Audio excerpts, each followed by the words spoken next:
Ես ունեմ նաև տեսաձայնագրություն, որտեղ Արամ Զավենի Սարգսյանը ասում է դուք ո՞նց եք համարձակվում, ասեք ռուսական զորքը դուրս գա։ Մենք Ադրբեջանի հետ սահմանը չենք կարող պահենք, ուր մնաց Թուրքիայի հետ կարողանա։ Դուք գիտակցում եք առանց ռուսի զինվորի ինչա լինում։ Եթե ցանկություն եք, ես նաև կարող եմ շատ հետա ու ինքը այսպես կուրսքը դեմ տալով պաշտպանում է ռուսականությունը։ Եվ այսօր եկել են իրանք, չգիտես ինչ են խոսում, էլի։ Ու նույն տրամաբանությամբ օրինակի համար առանց բարոյական նորմա պահելու խոսում են հոկտեմբերի 27-ը կոսկելուց, երբ որ հոկտեմբերի 27-ի դատախազն եղել է Ջահանգիրյանը։ Ջահանգիրյանը գիշեր-ցերեկ իրանց կողքն է, վարչապետները եղել են ինքը։ Մի ում են մեղադրում, չգիտես։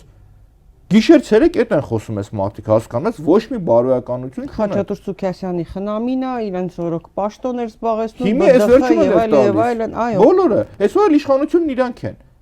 Այսինքն իրանք նաև Վազգեն Սարգսյանի բրենդն են ուզում ծախեն, հասկանում եք, ուրիշ բան չի մնացել իրանց վրա, էլի։ Ձեր ասած շարլատանություն ու խաբեբայությունն է իրանց մոտ տիրում։ Ու հիմա էլ իրանց ամբողջ նպատակն է, որ ժողովրդին խափեն, ձայները վերցնեն, ԿՊ-ից սկսեն թալանը ու մյուսը, ինչը այսօր քաղաքում են անում։ Եվ մեր ժողովրդի համար շատ կարևոր է, որ այս փաստը տեսնեն, առերեսվեն այս մարդկանց իրական պատկերը, ով է Արամ Զավենի Սարգսյանը։